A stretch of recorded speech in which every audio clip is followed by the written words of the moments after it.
Welcome to this week's edition of Outdoors Online, a weekly webcast produced by the North Dakota Game and Fish Department. I'm your host, Mike Anderson. My guest this week is South Central Fisheries District Supervisor Paul Bailey. We're going to continue our ice fishing previews this week. Paul, how are ice conditions shaping up in your district? Well, they're honestly all over the board right now. We've got some lakes that might be allowing ATV access at this point, but we've got other lakes that definitely have some pretty sketchy ice conditions. So this is one winter going into it with the warmer spell we've had here. Anglers are going to want to be, we always tell anglers to be very cautious. Really heed that advice this year with as variable as ice conditions are out there. Okay, one of the more popular ice fishing spots in your district is Lake Oahe. How are walleye populations in Lake Oahe and in your district lakes? Lake Oahe, things are looking really good for a lot of those 13 to 16 inch fish. We had tremendous natural reproductive success in 2014, 15, and 16.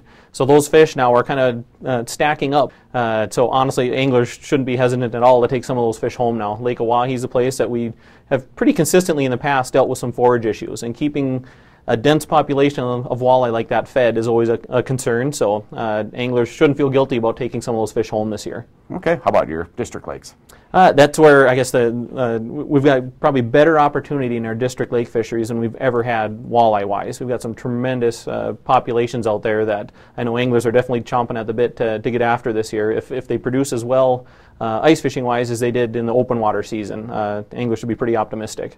Okay, let's move on to your pike populations. Again, if you want, Lake Oahe is definitely the place to be if you're looking to target some of those 20-plus pound fish. It's definitely got that trophy potential. I'd say overall pike numbers maybe aren't as good as they were a few years ago in Lake Oahe, but the chance of a monster is always out there. With our district lake pike fisheries, I'd say they're more kind of holding their own right now. We don't have anything really new popping up on the horizon, but places that have produced well for anglers in recent years are still going to be quality fisheries. Okay, and panfish. That's where I guess if there's maybe a little more discouraging news, it would be with our perch populations in our district lakes for sure. What we typically see is after we have some of these high water events like we did in 2009, 10, and 11, those springs after those horrible winters, we had great conditions for perch out there. So had a lot of really good reproductive success, established new populations, and those kind of tend to peak in that 4 or 5 years after those high water events. So there's still good opportunity out there, and again, in places that anglers have had success in the last few years would definitely be a good starting point this winter, but maybe temper your expectations a little bit that coming up with those consistent perch limits are definitely going to be a little more difficult, but honestly some of the sizes of the perch out there are going to be pretty phenomenal in a lot of these lakes. And then I guess one other panfish fishery maybe to mention too would be crappie on Lake Oahe. That's certainly got a lot of attention the last few winters. And the bread and butter of that fishery the last few years has been that 2009 year class of crappie that was reproduced when Lake Oahe refilled following years of drought. That basically put ideal conditions out there for crappie. They had the cover they need, the reproductive areas, and the rearing habitat, the food, everything came together to produce some great crappie fishing. Lake Oahe still has decent crappie numbers, but again, maybe temper your expectations a little bit. That extremely strong year class is definitely on the decline, but early reports are some of the fish that anglers are encountering out there are really nice sized crappies, so the opportunity is still there. Okay, let's talk water levels in your district lakes, Paul. How are things looking?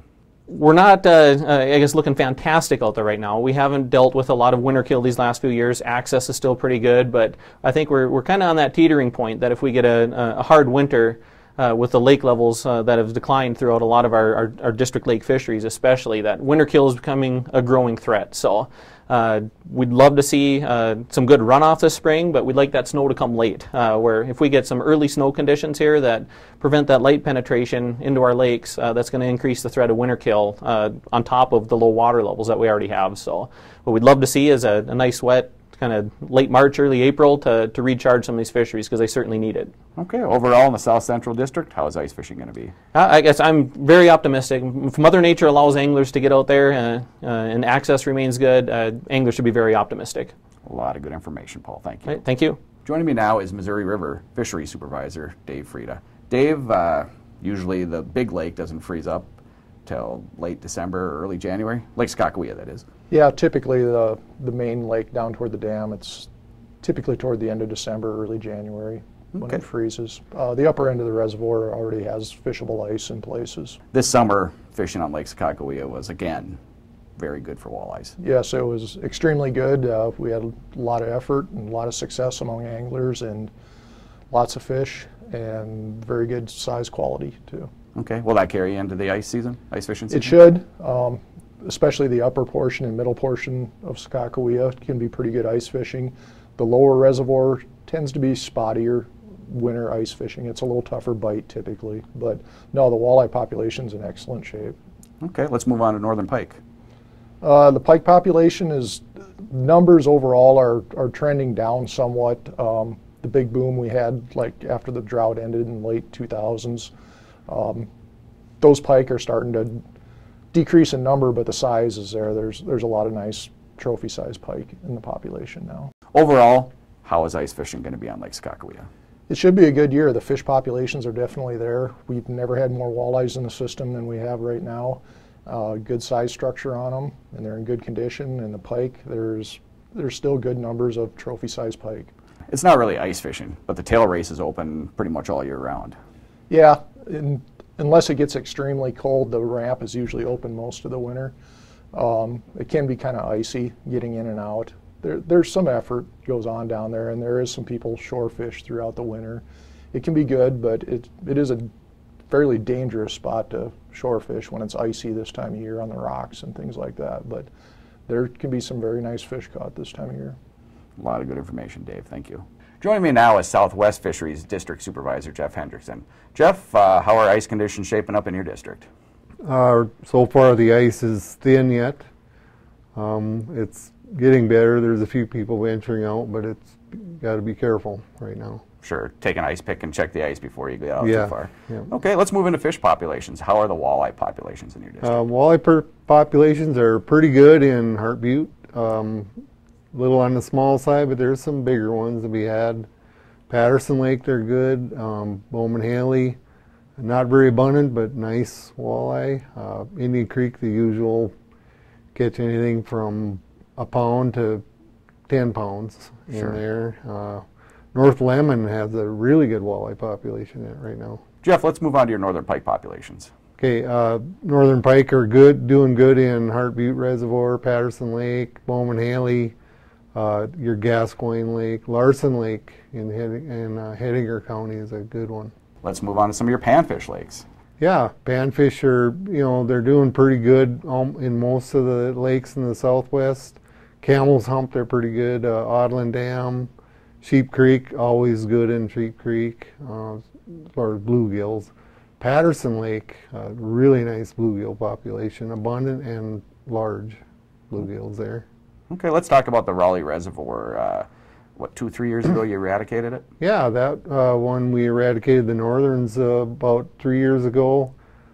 Back online now. We've got perch and bluegill. Our numbers are good in there. Size is approaching keepers. There's some keepers. We stocked walleye in there last year, adult walleyes, and they're doing really well. So Raleigh Reservoir is ready for action. I suspect some people will be out there this winter. We've had a dry summer, not so much snow last winter. How are the water levels doing in here? The water levels are surprisingly good in southwest North Dakota. We did have quite a bit of rain this year, and it helped quite a bit. The only exception would be Raleigh Reservoir is still about 10 feet low. You can still access it. Okay. Overall, ice fishing should be good in the Southwest District? Yeah, I'm looking forward to a good year. A lot of good information, Jeff. Yeah. Joining me now is Aaron Slominski, Northwest Fisheries Biologist. Aaron, how are ice conditions and access in your district so far this year? Yeah, we've got some good early ice conditions. Anglers have been walking out for a couple of weeks already. There's 6-7 inches on some lakes. So. Let's move into fish populations. Let's start out with walleyes. How are the walleye populations in your district? Yeah, we've got a couple of decent walleye lakes. Two of the better walleye lakes up in the northwest would be McGregor Dam, Blacktail Dam. Blacktail's got a nice population of walleyes and some fish over 20 inches, so there's some nice fish in Blacktail Dam. Okay, how about northern pike? Yeah, we got several good northern pike fisheries too. Arnegard Dam has got some nice pike in it. It's a little, not a very big dam, but it's got a nice population of very nice pike. Cottonwood Lake and Powers Lake are our other top two pike fisheries up in the northwest. Okay, and you have some panfish lakes also. Yeah, we got some really good bluegill lakes. Leland Dam down in McKenzie County, Northgate Dam, been really good bluegill lakes for the last couple of years. Trenton Lake's continuing to be a good crappie fishery. Anglers typically do pretty good kind of early and late ice on Trenton Lake, but it's also a very good multi-species fishery. You don't necessarily know what you're going to catch on Trenton Lake. It's connected with the Missouri River system, so anything that's in the Missouri River could be potentially in Trenton Lake. So Sure. Aaron, how about perch lakes in your district? well, we got some lakes that don't necessarily pump out keeper-sized perch right now, but we got some maybe up-and-comer lakes. Starting to see perch populations rebound in McGregor Dam. Skirmo Lake had kind of a partial winter kill last winter, so we stocked it with some adult perch. Hopefully in a couple of years they'll grow to be keepable size. So Let's talk about water levels, Aaron. How are water levels up in the Northwest District? we've had a couple of lakes drop water levels. We had that extreme drought 2017, but this year we had some good early rains. So most of the lakes have held fairly stable, but some of the natural lakes like Cottonwood Lake, they have lost several feet of water over the last couple of years. And how is that affecting things? It's not necessarily affected access or anything, but it's not a very deep lake, so it's only about 12, 13 feet deep now. So overall in the Northwest District, ice fishing should be pretty good? Yeah, there's been a couple of decent lakes pumping out some nice fish last couple of winters. Some of the pike spearers found pretty good pike spearing at Cottonwood Lake last year. The water clarity was really good. I don't know about this winter, depending on how the lake froze up. It seems that it's a big case of the water clarity if it was windy when it froze up, or kind of calm. But yeah, it should be pretty good, good early ice this year, and no snow cover, so we should build lots of ice. We get some colder weather.